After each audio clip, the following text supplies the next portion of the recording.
Oui. Non, mais en fait, ça me casse les couilles, ça c'est, je veux pas. Je veux pas. Fais-le, fais-le. Non, je veux pas. Tu veux pas, toi, tu sais pas ce que tu fais. Faisais ça. C'est bon?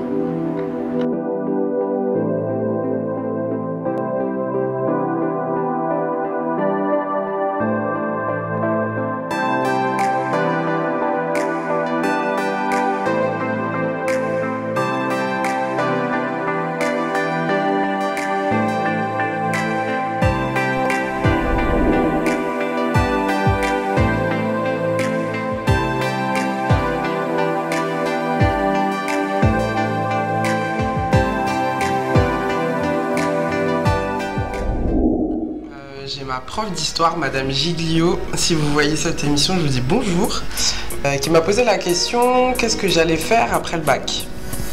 Et donc moi j'étais en train de passer mes concours pour rentrer en école et pour pouvoir faire un BTS communication. Et elle me dit franchement ça va être très difficile parce que c'est un BTS qui demande beaucoup de culture générale, beaucoup de travail, beaucoup de curiosité. Et sur le moment, j'ai pas tilté. Et puis après, je me suis dit, mais tu sais pas quelle détermination la personne peut avoir pour arriver justement à ses fins. Certes, je sortais d'un bac pro, j'étais confronté à des personnes qui sortaient de bac S, ES, L, qui n'ont pas eu l'examen du premier coup. Et moi qui sortais de bac pro, je l'ai eu du premier coup. Et là, j'ai pris conscience de mon potentiel. Ne vous laissez pas distraire quand vous avez un objectif. Le plus important, prenez conscience de votre potentiel. Et là, vous allez découvrir mon interview. J'espère que vous allez apprécier me découvrir, connaître un petit peu plus mon histoire dans le Meryl Show 2.0.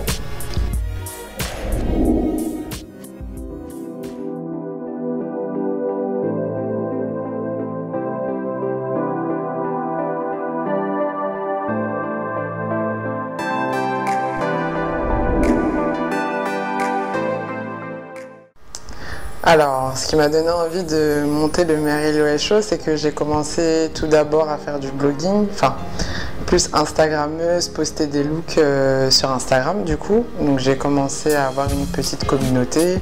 J'ai commencé à assister aussi à des événements presse, de marque et tout ça. Et en fait, il me manquait quelque chose. Je faisais de belles rencontres, mais je voulais que ça continue, je sais pas comment, mais je regarde beaucoup d'émissions américaines, dont Ellen DeGeneres, voilà, Oprah et tout ça. Et je me suis dit, ben pourquoi pas créer un show en fait avec toutes ces blogueuses, influenceuses, youtubeuses qui sont aujourd'hui des réussites 2.0, qui sortent du cadre et qui mènent leur barque et qui sont de réelles businesswomen sans aller dans un bureau enfermé de 9h à 20h, enfin voilà.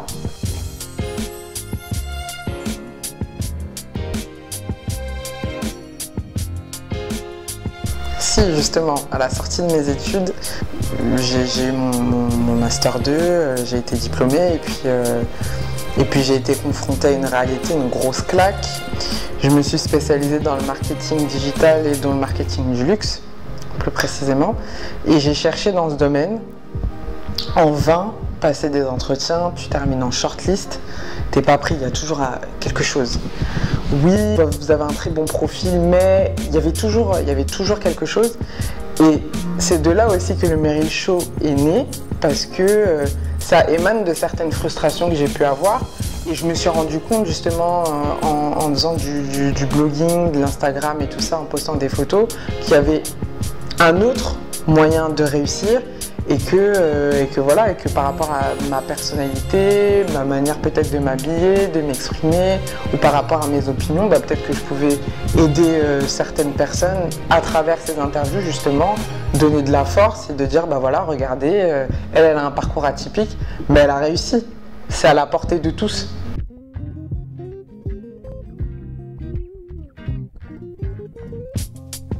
J'ai un papa qui a une profession à poste de direction dans une grande entreprise en France. Et pour moi, je me suis dit, si lui, Il a réussi, c'est à la portée de tous, les gens, voilà, ils sont toujours là en train de râler. Mais je pense qu'il m'a expliqué 10% de ce qu'il a vécu pour en arriver là. Et moi, en fait, j'ai trouvé mes alternances et tout ça, j'ai financé mes études, arrivé à mon bachelor. Et puis quand je suis sortie de là, pour moi, ça allait être facile, quoi. J'ai pris une année sabbatique, voilà, pour voyager, voir autre chose. Et quand j'ai réellement commencé à chercher du boulot, je me suis retrouvée confrontée déjà à un marché qui est difficile et aussi certaines réactions quand j'arrive en entretien, voilà, par rapport à mon nom, on ne s'attend pas forcément à ce que je sois noire et le non-verbal parle. C'est-à-dire que ça trahit la personne et ça m'a... J'avais jamais été confrontée à ça et ça a été une réelle claque. Malheureusement, ça fait partie de notre quotidien. On vit avec, c'est pas forcément normal, mais...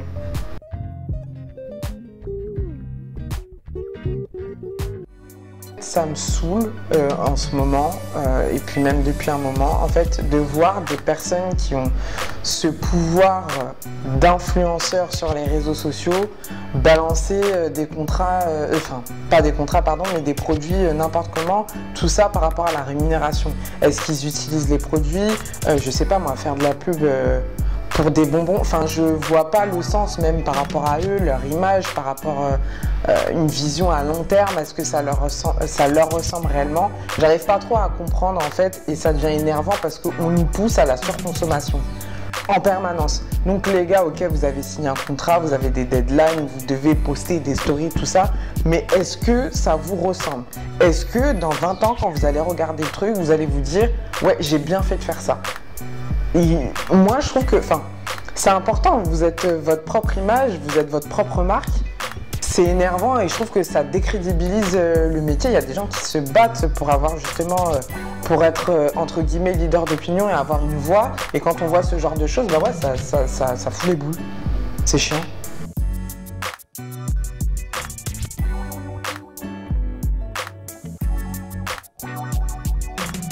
Je pense qu'il y a... Ça en fait partie, il y a un problème de colorisme en France. Et puis, les Noirs, j'ai l'impression qu'on n'ose pas aller plus loin, sortir de notre zone de confort, de se donner vraiment les armes. Je trouve qu'on est très peu, on devrait plus oser. Et c'est pour ça aussi que j'ai voulu créer le Meryl Show 2.0.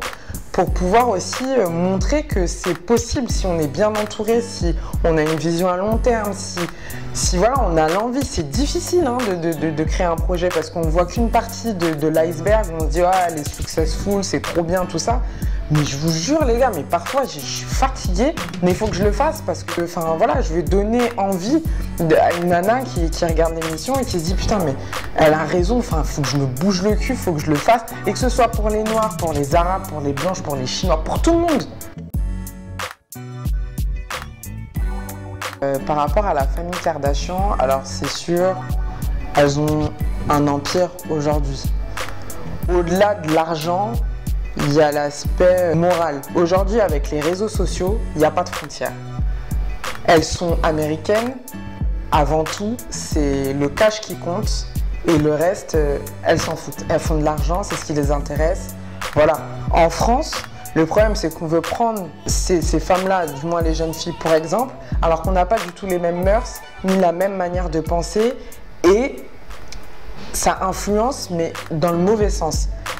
Aux États-Unis, il y a la culture du corps, la chirurgie esthétique, c'est pas un problème. En France, ça se démocratise, mais ça fait pas partie de nos mœurs. Et je pense que c'est en train de pourrir le développement de jeunes adolescentes. Pour moi, elles ont une responsabilité parce qu'elles ont tellement d'influence. Mais le problème, je pense qu'elles y pensent même pas et je pense que même ça les dépasse.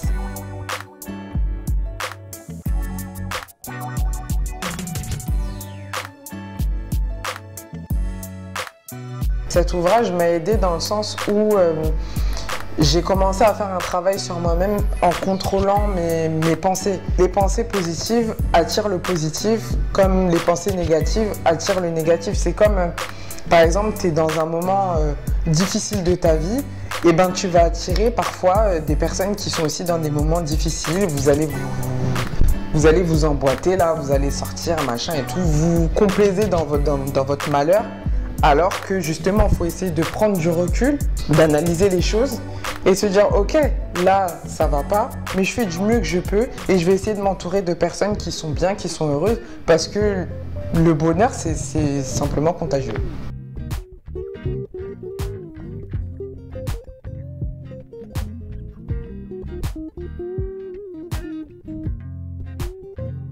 C'est voilà, si mon show il tourne et que ça intéresse les gens et que je reçois des messages en me disant purée mais cette interview là ça m'a grave aidé, voilà moi je veux faire ci, ça, là pour moi j'aurais fait quelque chose, j'aurais réussi à peut-être aider quelqu'un, à le faire changer de vision et pour moi j'aurais tout gagné. Merci Mary. Merci. Est-ce que tu as un message à faire passer? Croyez en vous.